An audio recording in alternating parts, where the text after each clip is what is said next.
Please stop all this woke agenda. It's political correctness gone mad. Sorry, Thought Police. You're such a snowflake. Surely all lives matter. Did those sound familiar? Here on You Can't Say Anything Anymore, we unpack the nuances of these comments and bring sidelined lived experiences to the forefront. Brought to you by Diversifying Group.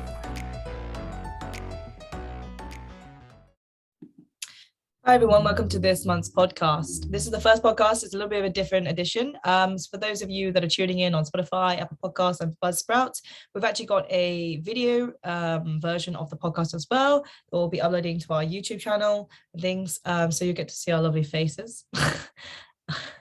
Great. I'm your podcast host, Naomi. My pronouns are she, they. But today we've got a really, really exciting podcast with my lovely colleague. If you'd like to introduce yourself, please. Sure. Hi, so my name is Faustine. My pronouns are she, they, and I'm the lead recruitment marketing and employer brand specialist here at Diversifying Group. So this week we've got something really interesting. I think it's something that you and I were talking about briefly with the strategy days when we go into office. For those who don't know, our team kind of gets together monthly. And this is one of the things we started talking about. I think it was during one of the activities. And, I kind of got to know, as I got to know you a bit better and got to know about what you're interested in. And obviously those of you that clicked on this, you'll know what it's all about for things. But I guess for people like me, who I was a total noob, I didn't know anything about this, and as we started talking a bit more, you explained a little bit more of the principles and things. But I think for the listeners that don't know anything about this, can you outline some of the basic principles of astrology? What's it about? All of those things. Sure, yeah. So I think the first thing I kind of have to caveat this whole thing with is that I'm by no means an astrology professional. Like, I'm not an astrologer. I don't claim to know everything about it. There's so much to it, and there's so much that I'm still learning. But I guess I'm an astrology enthusiast pretty much since I was a kid, I think, like maybe 8 or 9. My mum actually had a book on astrology at home. And I think I basically just stole it and kept it in my room until I moved out. And I was always like telling my friends about their signs and what it meant, and etc. So yeah, not a professional, not an expert, but very, very enthusiastic about it. And another quick thing to mention as well is that there's obviously multiple systems of astrology. So the one that I'm personally familiar with and that I'll be talking about today is the Western system, which I think is also the one that is the most popular at the moment in like pop astrology and all of that. And that is based on kind of like ancient Greek and Babylonian traditions. So like really, really old, somewhere around 2000 years BCE. But that's obviously distinct from like other systems in like cultures around the world, like, Chinese astrology or Vedic astrology, which is the Hindu system, or even the like Mayan system where everyone thought that the world was going to end in 2012.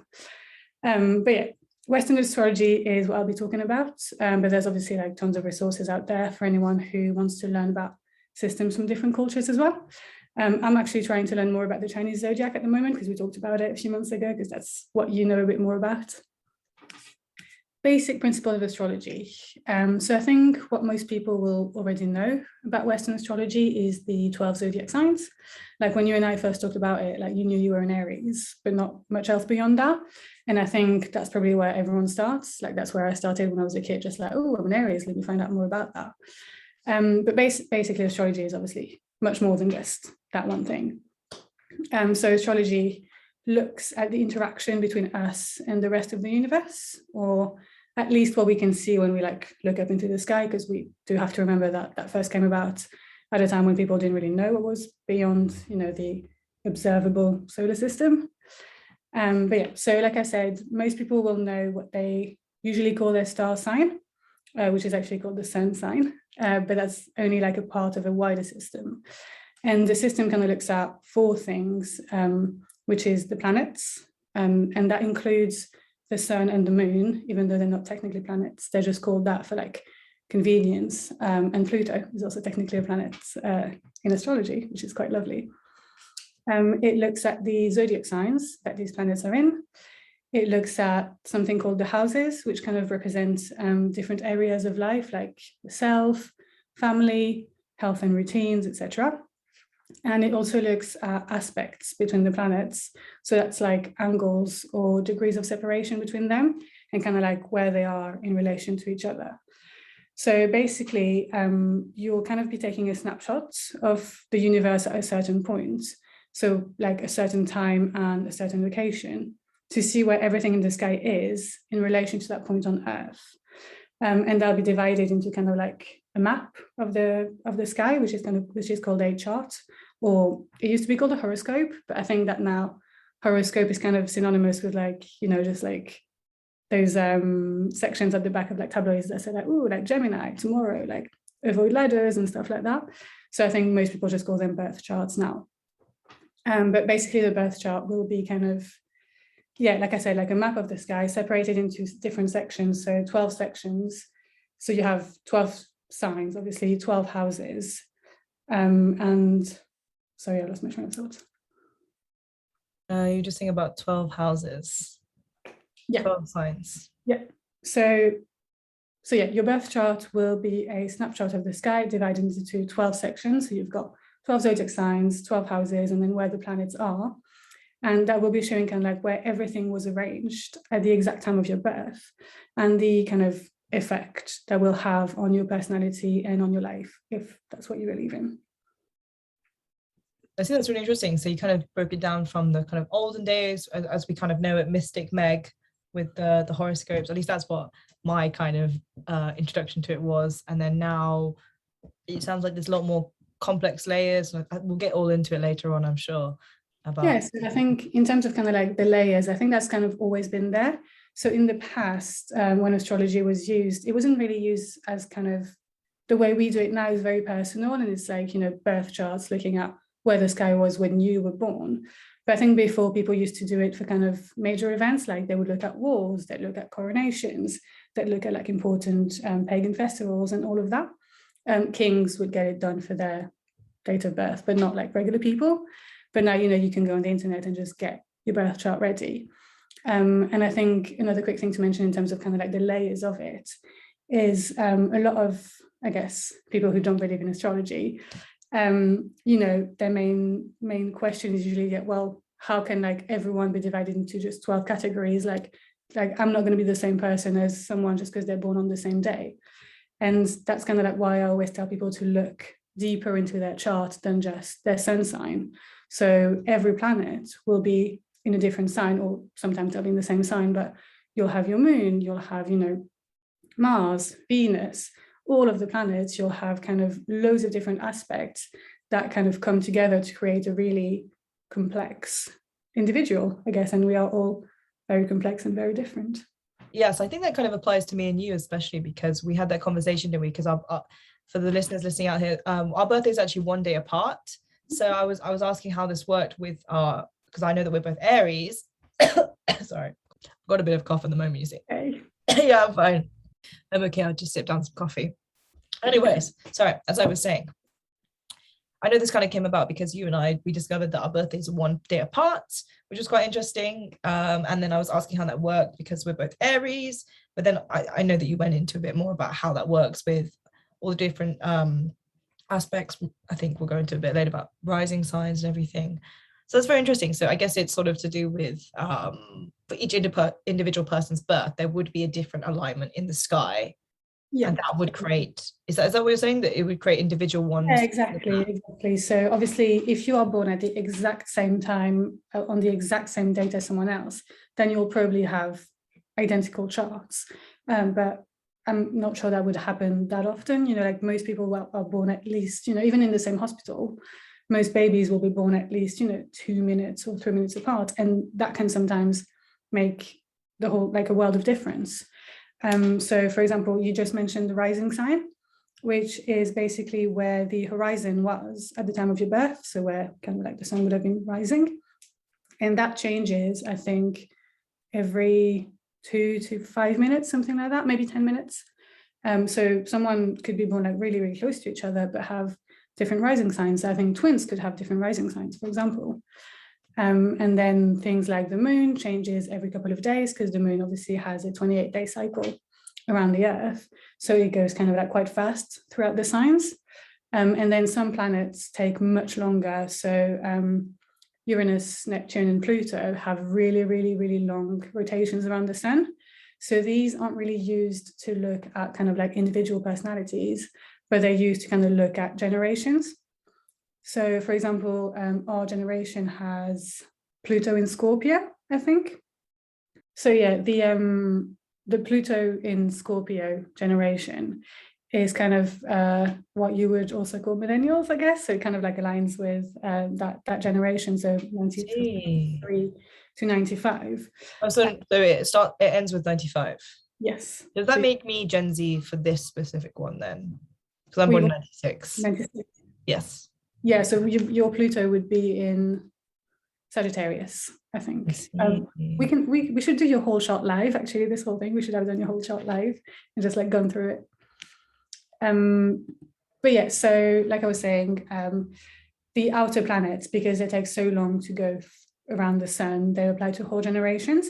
So the generation that I belong to, so millennials basically, 1983 to 1995 have Pluto in Scorpio, and kind of like, I guess, aspects of this placement is kind of like breaking taboos, learning about the occult, and being very interested in things that are like a little bit occult and mystical and magical, embracing their identities, exploring kind of like their identity, gender, sexuality, and things like that. And I think that has proven to be fairly true with the generation, you know, that is compared to like the previous one or our parents, etc. And I remember you said as well, it could be used kind of with the conjunction with events. And I guess that is there a kind of link with the, as we mentioned about, sorry, was it Pluto in Scorpio? Scorpio in Pluto in Scorpio. Pluto in Scorpio. There we are. It sounds like a new rock band. But so with the Pluto in Scorpio, that has created has had an effect on the generation millennials with potential characteristic traits. And then does that also apply with the events that have happened? Because I know that, for example, in the West, for millennials, a lot of sort of key events that people cite is the 2007/8 crash, and obviously 9/11 and things. And are those kind of aligned with that as well? Is that a part of it as well? Yeah, so that is part of it. So I personally don't like use astrology that much to look at kind of like world events. For me, it's always been more of a, I guess, self-identification and understand, like tools to understand more about myself and others. But you can absolutely look at kind of like what's happening in the skies and see how that matches up with what's going on Earth. So for example, you know, there's always specific kind of interesting astrological events happening, for example, like the fall of an empire or kind of wars and things like that kind of like tends to happen on the cycle. But I think one thing that kind of, I don't really know how to put that into words, but I don't necessarily believe that the planets are having an effect on us. I think it's more in the sense that patterns can be observed and patterns repeat themselves kind of on Earth and above. So it's not that the planet, you know, is making us have a war or that the planet is making us do that. It's just that we are following a cycle that the planet is also following, if that makes sense. So I guess in the sense it's actually more kind of mathematical and scientific. In that sense, it's like sort of patterns, looking at sort of sequences, looking at histories, predicting the sort of outcomes from those. Is that what you're saying? Exactly, yeah. So obviously astrology isn't a science because it's not something that can be tested using the scientific method. So not entirely sure kind of like how I feel about the idea of like predicting the future with it, because obviously, you know, always believe science is kind of like right most of the time, or at least trying to be right. And, you know, astrology cannot be proven or disproven using experiments, because to do an experiment, you need to be able to, you know, change the variables. And we can't do that. We can't say that, oh, let's move Jupiter a little bit and see what happens. So we can't figure out if it's real or not.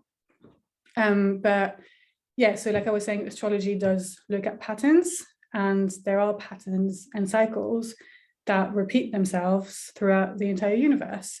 So like, you know, the moon orbiting the Earth over 28 days, the Earth orbiting the Sun over 365 days. It's actually around, like you said, science and mathematics. I mean, that's kind of what maths is, right? Like, you're observing patterns and you're putting numbers to those patterns, and you're using those numbers to solve problems and make things work in your environment.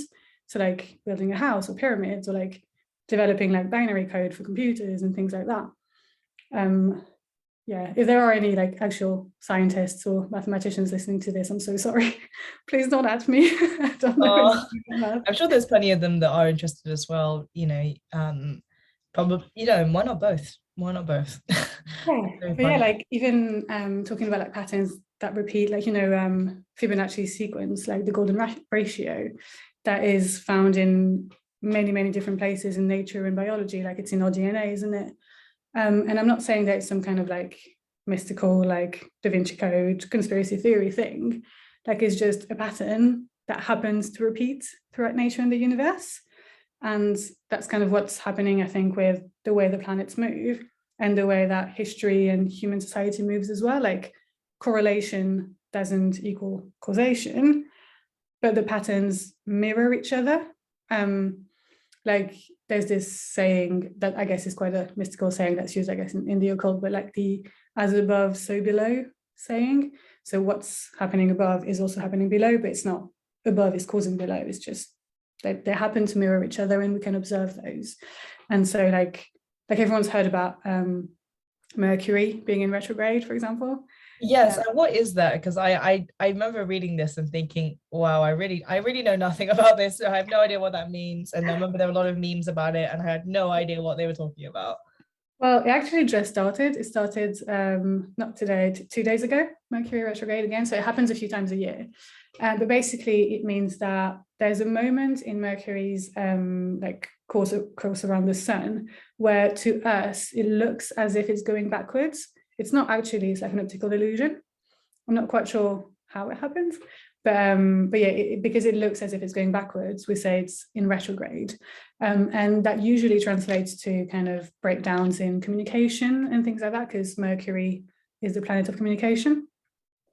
So that's why you often see that people complain about, like trains they've missed, or like emails they won't send, or like texting the wrong person, or like exes getting back in touch. That kind of thing around communication can sometimes happen when Mercury is in retrograde. I see. So everybody was really complaining about the texting their exes and all the miscommunications. Exactly, yeah. Basically, what sitcoms are based upon: Mercury in retrograde. Who knew? Who knows how things work? But yeah, it's fascinating. Yeah, so I want to move on a little bit to talking about, you mentioned a little bit before about your kind of self-reflection. I want to just talk a little bit about how astrology we can use within daily life, and you've mentioned a little bit as well how it sort of impacts kind of like friends, family, work, all of these things. But if we could just go a little bit into that, I'd love to hear about that. Yeah, so it's something that I'm actually quite like, maybe passionate is not the right word, but I often I talk about astrology constantly. Like, when I met you, I was like, oh, when's your birthday? Like, what's your sign? And a lot of people kind of like don't take this very seriously. They're kind of like, oh, like, you're into astrology, like, come on, like, tell me like what's going to happen to me tomorrow. But I think obviously astrology is not a science, and I'm aware of that. Like, it could be true, it could not be true, but I think that it doesn't mean that it doesn't have any value. So the way that I like to look at astrology is, rather than kind of like predicting the future or like believing in something, it's kind of like almost a psychological tool to understand yourself, to understand others, to like identify with others, and to kind of like acknowledge and address different aspects of your personality and your life. Like, for example, I have a Pisces moon, which means that I'm a crybaby. And I've kind of just learned to deal with certain aspects of my personality in terms of kind of how sensitive I am to things, and kind of how easily upset I am, by kind of learning about that part of my birth chart, I think, if that makes sense. And I think it can be quite good as well for understanding yourself, and kind of not necessarily excusing behaviors by saying that, oh, like, she's a Gemini, that's why she's doing that. But just looking at it and kind of looking at, again, those patterns and those systems that can kind of like, help you just understand the psychology of human beings, and just get to know people a little bit more. So I guess it, from what I hear you're saying, is that it is a tool to think about oneself more deeply and think about the kind of, to put into words some of the experiences that we feel and some of the kind of characteristics that we can't quite pin down. You know, when someone says, oh, you're so blah, you know, you're so stubborn or whatever, you think, that is me. But maybe this, from what you're saying, is a tool to kind of help people discover that and kind of work through that and process that. Yeah, absolutely. I think you're just like bang on with that. That's exactly what I was trying to say. Thank you. Like just kind of, like understanding aspects of your personality and of other people's as well. And just kind of, just being a bit more emotionally intelligent in a way. And I really like what you just said about kind of like putting words to things. So for example, I have a friend who's also very into astrology. And because we've kind of like learned about it, and because astrology now is kind of like everywhere, like on social media, and you've got memes and funny things, we can kind of like almost say stuff like, you know, like, oh yeah, like Venus in Taurus, ha ha ha. And we understand what that means. We don't have to explain what that means. So I think it's also a bit of a, I guess, especially now with the kind of like astrology meme culture, if you can call it that, it's kind of like a way to communicate with others on like a different level and a kind of like different level of understanding and almost a different language. If that makes sense. Yeah, that makes sense. I guess kind of like an in-group thing and something that you're all interested in that means something to you. I'd ask, sorry, what does Venus and Taurus mean? So my Venus is in Taurus. So that Venus is the planet of kind of like love, sensuality, and comfort. And Taurus is an earth sign, which means that it's a very kind of like down to earth sign, very like sensual as well. So Venus being in the sign of Taurus is actually a really good match. It's kind of like where it belongs, but it kind of means that you are someone who is quite, I keep saying sensual, but like, for example, your love language will tend to be physical touch and things like that, because it's quite like a grounded way to look at that kind of aspect. So it goes into sort of, you just mentioned love language. Does it tie into that as well? Sorry, can you repeat that? You mentioned that it sort of love languages. Does that kind of tie into that as well? If we were able to read somebody's chart, could we kind of look at potential communication styles and love languages as well? Absolutely, yeah. So I think if you're looking at kind of someone's chart, you can kind of not like read them to filth, but you can kind of just learn a lot about them. And actually, when I was talking about kind of getting to know people and, you know, creating connections with people, that's kind of something that astrology has personally helped me do a lot. Like I'm not the most outgoing person. Like, you know, if I'm at a party, I'm not going to be like in the middle of the room having like a great time, but I'll usually end up with like someone talking to me and mentioning astrology and pulling their entire chart and telling them what it means about themselves, and kind of like creating connections like that. And people are always just absolutely mind blown that I can say like, oh, I can see from this that, you know, you're this kind of person. And they're always like, how do you know that? Like, that's so accurate. So I love it. So really, it's been a kind of, from what I hear you saying, it's been a vehicle for you not only to understand yourself, but also to kind of have that kind of social contact with other people and a specific kind of method as well. You know, because I know that we all have these feelings as well about parties, all of the big groups and everything. I myself also, you know, I'm a huge fan of it either. You know, but Godspeed those that are. Yeah, you're doing great, sweetie. But that's you do you. That's fantastic. Things, but I love how you're saying that this is something that you can kind of pull out, and it helps you to talk to people, helps you to kind of get a conversation going. It's almost like a sort of instant cue card, I guess. You know, for a conversation. Yeah, and it's an icebreaker, and it's also kind of something where, like, you know, I think one thing that I hate as well, like on the topic of parties, like I don't really like small talk and things like that. So I think I'd rather just like go straight into the birth chart and say like, oh, you've got a Scorpio moon. I can see you've got that trauma about this, and that.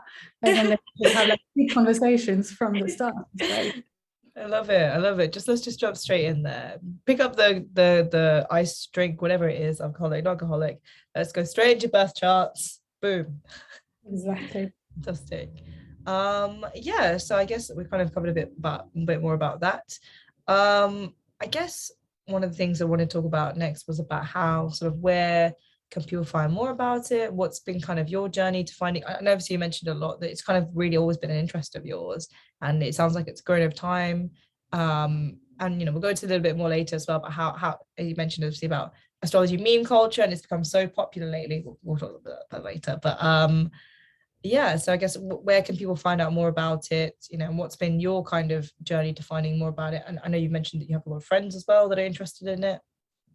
Yeah, so yeah, obviously, like I said, I was into it from a very young age, but I think I kind of stopped being so into it after a while. I think maybe like in my late teens, early 20s, I wasn't as into it as I used to be.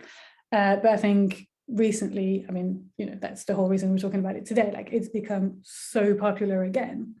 And I think what's really, really cool about kind of modern astrology, and I guess you could call it pop astrology, is kind of like how accessible and widely spread it is. And it's not really reserved for a certain type of person. Like, before in the like 80s, 90s, early noughties, you would have said like that Mystic Meg kind of person, you would have pictured a certain type of person when you talked about astrology. But I think that now that astrology has kind of really moved online as its primary kind of area. There's kind of like it's kind of opened up to a lot of people, and there's such a wide diversity in the astrology community online. I think there's a lot of kind of queer and POC representation, for example. And I think that's definitely a really, really good place to start if people are interested in kind of learning more about astrology. Like, go on Twitter, go on Instagram. There's loads of kind of amazing astrologers and, just astrology enthusiasts. Kind of like whether you want to really learn in depth or just laugh at some memes. I think the internet has a lot of really great resources. I follow tons of Instagram accounts. So I can maybe like drop some links below or something after this. But yeah, I think definitely the internet. And like, yeah, just don't be afraid to go like Google things, like, like what's a moon sign? If you really want to learn about it, I think just finding those resources would be really helpful. And I think that's kind of how I got back into it as well. Like, I guess in terms of my journey, it was kind of, always an interest. But then as it started to grow again on the internet, I would see funny memes and I'd be like, oh, wait, like I used to be really into astrology. Let me kind of look it up again, and kind of just like snowballed from there. And now I'm talking about astrology on a podcast for work. Woo! Holiday on return. Maybe this wasn't, you never know, this could have been in before Mercury was in retrograde. This could have been part of the communication aspect. Could have been. I don't know what so the opposite when Mercury's not in retrograde, does that mean good communication? I guess means regular, normal words. But in terms of, Mercury's obviously the planet of communication, but it's also the planet that I should have done like a better explanation of all of the systems of astrology. Oh, that's okay. Basically your rising sign, which is the one where the horizon was at the time of your birth, kind of represents, some people sometimes call it like the mask or like the outside appearance, but I don't think that's exactly that. It's more kind of like how you do things rather than how you feel or how you act or how you are. And the planet that governs the sign that your rising is in is called your chart ruler, and that kind of like has its energy kind of imbues everything that you do in your life. My rising is in Virgo, which means that Mercury is my chart ruler, and Mercury is the planet of communication, which means that I am supposed to be quite good at languages, writing, etc. And I think that's kind of true. So yeah. Yeah, as we know, obviously, Faust, you're a very keen linguist. You speak many languages, so that's very cool. Not as many as you, but no, you do actually. But what was I going to say? Yeah, so there was a rising sign, and then I remember hearing another one as well. So the sun sign is the one that everybody knows, the big 12, and then the rising sign is the one you just. Is there another one as well? Yeah, so I think, so in terms of the kind of very, very basics of what your chart looks like and what your chart looks at, the most important signs that I think now a lot of people who have like just even a casual interest in astrology will know about is your sun sign, your moon sign, and your rising sign. What's the moon sign? So the moon sign represents kind of like your inner life and your inner thoughts and feelings, and kind of like how you see yourself from the inside and how you feel about yourself. And for example, I like to think about it sometimes as kind of like action words or action sentences, and like your moon sign would be kind of I feel. So whereas your sun sign would be I am, because your sun sign represents your energy and kind of like the drive that you take through life. And your rising sign would be I do, because it's more about kind of like the way in which you act with other people and things like that. Is there a big disparity then between people's sort of inner world and the doing sign? So could somebody have a very extroverted kind of doing sign and then a very kind of introverted, maybe quite like pensive kind of inner world as well? Is that quite common to have a big disparity? Absolutely. So if anything, it's probably more common to have very different sun, moon, and rising signs than it is to have similar ones. Well, I don't know, maybe the statistic could prove me wrong. But from most people that I know, they all tend to have quite like different signs in those three key areas. And that does create, you know, completely different personalities. Like having you and I both having an Aries sun means that we do share some similar traits in terms of kind of that energy that we take through life, I think, and that kind of like way of being and who we are. But then because I assume we have different moon and rising signs, then the ways that those express themselves both internally and externally will be very different. And I think a lot of people, will maybe sometimes have a bit of a struggle between kind of their doing, being, and their feeling. I see. So actually one thing, a question I didn't actually ask as well is about, we mentioned about the horizon. I completely forgot to ask about, I'm guessing this depends on the location as well, because everybody's location will be different. So if you're born in Portugal, for example, you're, you know, even at the same time, the location, you know, of the sun and so the horizon would be different, I'm guessing. Is that also taken into account as well? So it's not just the time, it's also, I'm guessing, location of birth as well? Exactly. So when you're doing your birth chart, you will look at the exact location. Like they usually use kind of like latitudes and longitudes and the exact time as well. So yeah, like you said, if you're born in Portugal at the same time as, you know, someone else was born in Sri Lanka, you'd have a different rising sign, and you'd probably even have, you might even have different moon signs depending on where the moon is around the earth at that time. So it is actually very specific, because obviously it's very unlikely that people are going to be born the exact same moment in the same latitude, I guess, because even within, so let's say a large hospital, for example, you could have different latitudes in different parts of different wings. Yeah, wow, that's really fascinating. Exactly. Yeah, like my boyfriend's a twin, but I'm convinced that they have different rising signs, him and his brother, because they've got like, I think they're maybe 10-15 minutes apart, I can't remember. And I always say, like, there's no way you have the same rising, like there must be a difference in where that was at that time, but I don't know, because they don't know their birth time. So that's the one thing. I have so many friends who don't know their birth times, and I'm always like, what's in the chart?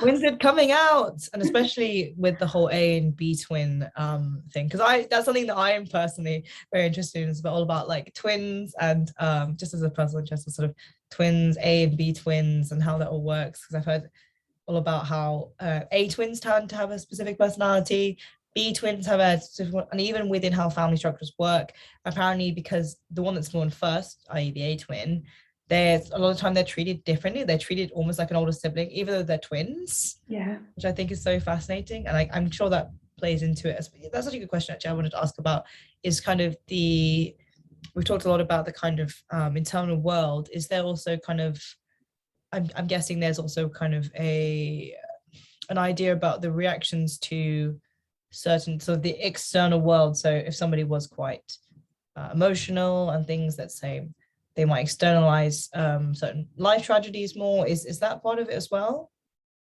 Can you ask the question again? Sorry. I was just asking about how, I guess we've talked a lot about how it works in the internal world, but does it also kind of go into about the reactions to the external, because obviously nature and nurture, all of the debate and things. So I'm guessing that what is being described in these birth charts is a kind of the qualities, but then also how one would react to I just said one, how somebody would react to an external experience, let's say, a trauma or a good experience, a core memory, should we say? Yeah, no, I think definitely. I think that's where the houses that I mentioned earlier will come into play the most. So houses kind of represent areas of your life, like I said. So you've got a house for the self, a house for family, a house for kind of health, routines, partnerships, and kind of like loads of different areas that impact your life. And when you look at kind of what's in those houses, you can kind of make, I guess, guesses as to how someone might react to things happening in those houses.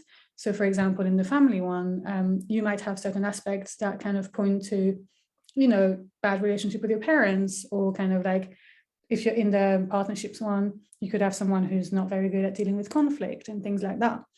But then I guess in terms of the nature versus nurture, I think even someone who has those traits but is raised, in a supportive environment where they learn to deal with conflict in a healthy way, then that won't manifest as much, because obviously I think nurture in education trumps, astrological decisions.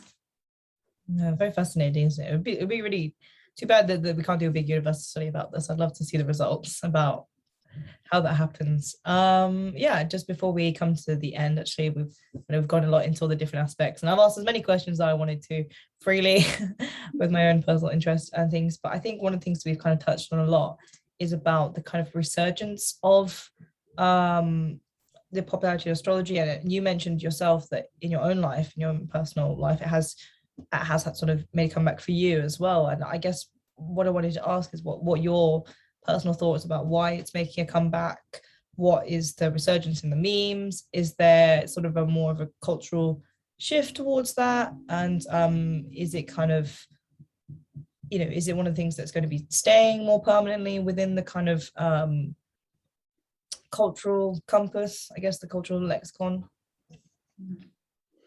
Yeah, well, I think first of all, like I mentioned a bit earlier, I think the internet has had a massive impact.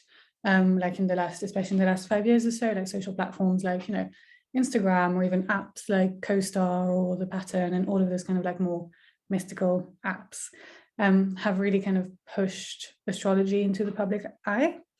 And you've got memes or like really like easily digestible bite-sized content that either makes people laugh or kind of like gets them interested in aspects of astrology and aspects of their own birth chart beyond their certain sign. I think it always kind of starts with that. Like people, we all love a personality quiz. We all love an MBTI. We all love like those kinds of things. So I think people kind of will be scrolling through Instagram and see something and be like, oh, like I wonder what that says about me, and there's this really kind of shareable, like meme-y, like really fun aspect to it, which I think is really great. But I think there's maybe also something deeper going on. So I think when we were talking about it, I mentioned that already before we started recording, but since kind of at least, 2015, 2016, like Brexit, the Trump presidency, and the rise of the far right everywhere, and then the pandemic, and kind of just like the kind of upheaval of a lot of our kind of political and social systems, and, like looking at police brutality, institutional racism, and the economy, and the cost of living crisis in the UK. Like I could go on and on and on and on. But what I'm trying to get at is, we've been living in really uncertain and frightening times, I think, for a lot of people. And I think people are kind of looking for answers to that uncertainty, answers to their questions, and they're looking to find meaning in something. And I think especially with, the pandemic and multiple lockdowns over the last couple of years, and not being able to see each other or to travel or to kind of feel a connection with the rest of the world. I think, having astrology on our phones has kind of given us that connection to something bigger than ourselves. and that connection to like other people as well through a common belief system and a bit of a identification system. Actually, when I was preparing for this podcast, I read an article that was speaking about the rise of astrology, and they had a quote by someone called Dr. Jennifer Freed, who is a physical astrologer, and I wrote it down because I wanted to mention it today. So Dr. Freed says, astrology has really risen in popularity because people want a symbol system that's not sexist, racist, or homophobic, that helps them connect to each other across all demographics. And I really agree with that. I think there's something really kind of pure and almost wholesome about identifying with others by saying that, oh, we're both Aries, or like that kind of thing, rather than kind of like looking at dividing each other by class, race, sexuality and things like that. I think that's been a really fun and empathetic way for people to identify with each other and feel connected with each other in a world that is, increasingly divided. Yeah. Fascinating. So you're saying that astrology has been kind of a community in a time when, a really driving force in bringing community when, as we know, that the world is increasingly polarized. Sometimes it feels like things are going almost backwards in some ways, places. And I think, like I mentioned earlier, that, I think a lot of the astrology community online tends to be quite like queer, females, POC and things like that. And I think it has given a lot of us a safe space almost, where we can discuss things like that, like aspects of personality and aspects of ourselves without being put down. And it's a bit of a more open area where we can all kind of, come together, I think. I love as well that you said it kind of bridges the race, class, kind of boundaries. And I like the idea that you could just get along because you're both Aries or whichever ones get along. I'm not sure exactly. Just because you have an interest in something together. I think, like when we were talking about using astrology in daily life, I think one thing that I should have mentioned as well is like, it's not necessarily like to be used in terms of like, oh, like she's a Gemini, I'm not going to be friends with her. Like, no, it's more of a kind of, I don't know, fun way to be, more connected to each other, but it's not any kind of like hard and fast rules of this is who I am and I can only be friends with you. If anything, it's opened it up so much more, I think. Personally, I mean, like I said, we've had many conversations about it at work, and a lot of other people chipped in as well. And I think that is something that, obviously, as we've mentioned, comes into public consciousness not more, but it's really been a big icebreaker in all spheres of life, dating. I mean, the classic old-fashioned meme about like 48-year-old man, Taurus, seeking, whatever in the newspaper ads and things. But I think that it's something that has entered different spheres of life, the workplace, people, there's a lot of kind of icebreakers or things to do with that. And also, as you've mentioned, parties, social aspects as well. I'm sure it will be entering lots of other spheres as well, which is definitely. Yeah, I'm sure it will. I mean, maybe next time I do a job interview, I can be like, oh, what's your sign, by the way, before I start the whole thing. Maybe it will be a little bit of maybe that could be one of those those interview icebreaker questions when they say, tell me about a book. It could be, tell me about your star sign or something. Yeah, I would love to do that. I would absolutely. I'm sure you would excel that interview. To reiterate that, obviously I am aware that astrology is not, a science, that it can't be proven, that it's not necessarily something that people would consider valid. But I would just like to kind of, say again that if it's something that can give us that connection, give us that emotional intelligence, give us those tools to understand ourselves and each other better, and give us that kind of reassurance in, scary times, then I think it makes it valid and valuable. And I think that's why I will always keep talking about astrology. I like that. I mean, I think that that's something with everything, is that there's no inherent value in Harry Potter fandom, is there? But look at the millions of pounds that is brought to the British economy. There is value in it, because if we start ascribing value to it and we gain positive things out of it, as you've mentioned with, your experiences, then that is valuable. I think that, obviously we can go to long short about how value is a social construct and it's all relative and things, but I think that I think if it brings you something personally, then that's all that needs to do. Yeah, at least that's what I'm hearing from you, is about the experiences of that. And I think that's something that is so interesting, you said, because I think that A lot of the times maybe people think about, oh, well, if it's not true, what's the point? You know, or that's a bit, I guess, like you mentioned before about the divisions about people sort of, you know, not leaving their house because I might walk near a cat today or something quite left field like that.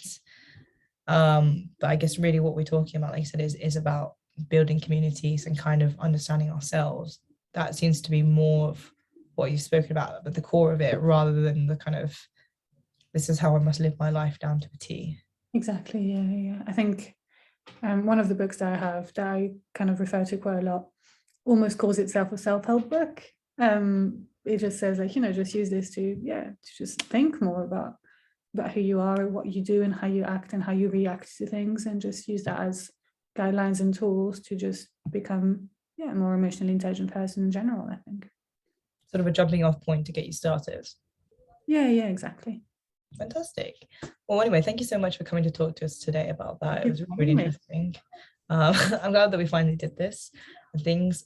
Just before we go, actually, is there anywhere that people could find you? I know obviously we're going to drop a few of the links in the description, some of the people that you recommended that we follow and have a look at if anybody listening is interested in more. But are there any ways that people could find you online at all? Probably can find me on LinkedIn. Other than that, I have a private Instagram account. No, I think I'll just drop some links to actual astrologers and actual interesting people who, like, you can learn more from. But I was only the messenger here today. I see. Well, thank you for sharing your interest and passion. It's been great. Thank you. Yeah, I'm so glad I've been allowed to just talk about it for an hour. Incredible. Oh, it's great. It's great. Anyways, but yeah, thank you for joining us, listeners, and those watching the video part. Actually, this is very, very new for both of us and things. But yeah, thank you for listening and watching, and we'll be seeing you in the next episode. Thanks for listening. If you enjoyed this episode and would like to support this podcast, please share it with others and leave us a review on Apple Podcasts. Keep up to date with what we do at Diversifying Group at diversifying.com, or follow us on social media at Diversifying Group. See you next time.